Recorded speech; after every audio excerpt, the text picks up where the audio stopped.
Welcome to the Karma Compass, where we navigate the crossroads of self discovery, social justice, awareness of mental health, and spirituality.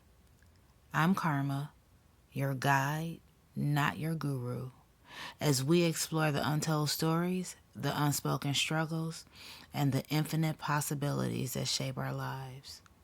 Together, we'll align our purpose, challenge the status quo, and shine a light on the paths less traveled. So grab your compass and let's chart this course to change. Today, we're diving into a topic that too often remains unseen and unheard: invisible disabilities. For many of us in marginalized communities, particularly Black women, getting the world to acknowledge what isn't immediately visible feels like climbing a mountain that keeps growing taller. Imagine living with something that impacts every part of your life, but because others can't see it, they don't believe it. Now layer on the difficulty of even getting a diagnosis, especially when stereotypes and systemic biases paint women, Black women especially, as too strong or too resilient to need help. Autism, ADHD, chronic pain, mental health challenges, so many conditions go unnoticed, unrecognized, and untreated, leaving us to carry the burden in silence. In this episode, we're unpacking the complexity of being unseen, how society's perception impacts diagnosis, how it affects access to care, and what it means to advocate for yourself when the system isn't built for you. Let's get into it.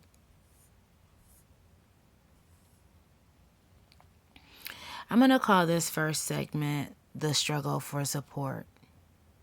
I'm going to break this series up into 4 different segments, but today we're just going to talk about one portion: the struggle for support.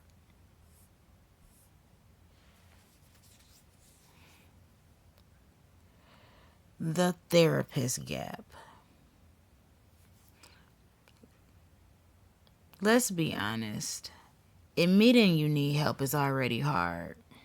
Now imagine going through all the effort to find a therapist, only to realize they don't understand your needs, or worse, aren't even trained to recognize what you're going through. That's the reality for so many people living with invisible disabilities, especially in marginalized communities.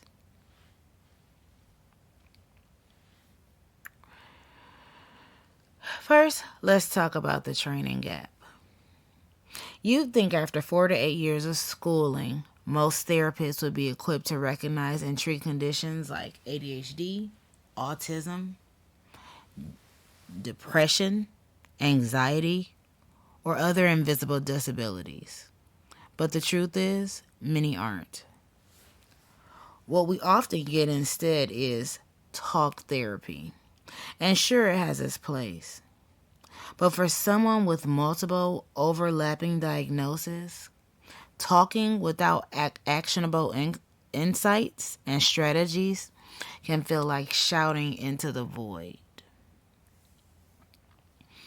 For example, I've personally sat through sessions where I've explained my struggles in detail, feeling exposed, vulnerable, only to be met with vague advice like, try journaling or focus on self-care. Don't get me wrong, those things can help and they do help. But where's the application of all that psychological training? Where's the understanding of how my ADHD intersects with trauma, or how masking my autism has led to chronic burnout? These nuances really matter, but they're often ignored.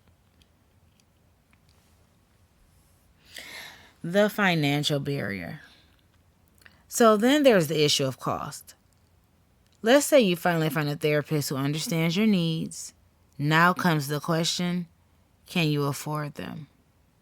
So many therapists don't accept insurance, and the ones that do, they often limit it to employee-sponsored plans.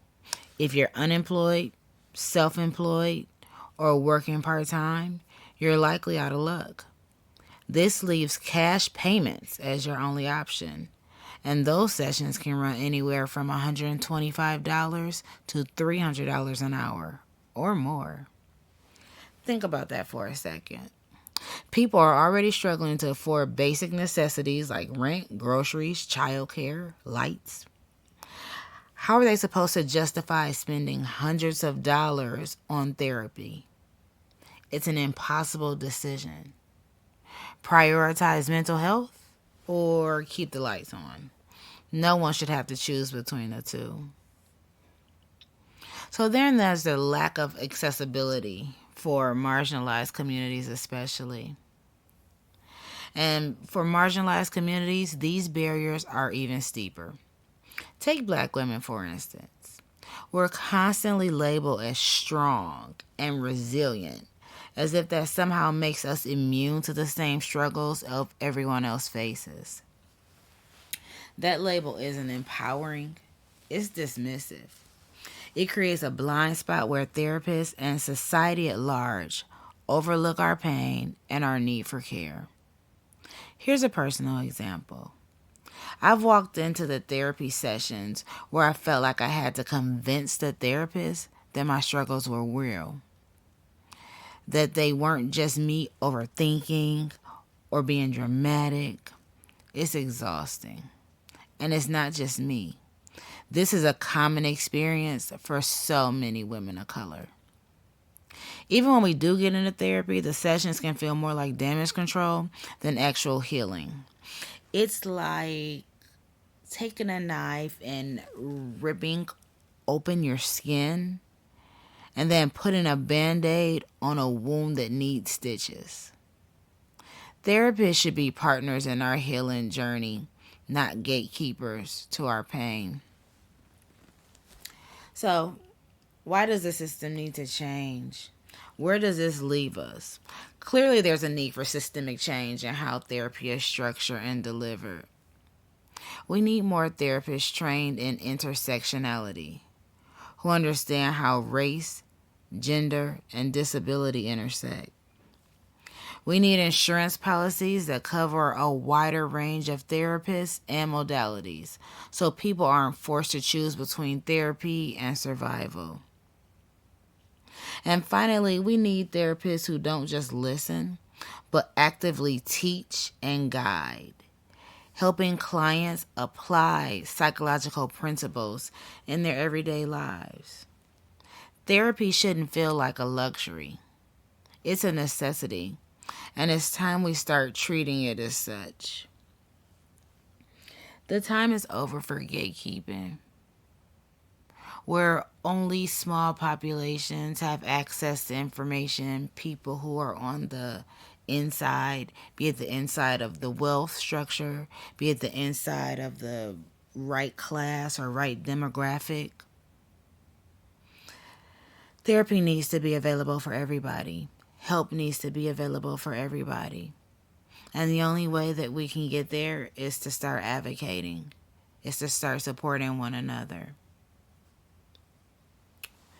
This honestly is just the tip of the iceberg when it comes to the challenges of access and support for invisible disabilities. In the next episode, we'll explore another layer of this issue, the struggle to secure an accurate diagnosis. Thank you for joining me on the Karma Compass. If today's episode resonated with you, please share it with someone who might need to hear it. Let's keep this conversation going, because the more we talk about these issues, the closer we get to creating real change. Until next time, remember, no one sees the world quite like you do, and that's your power.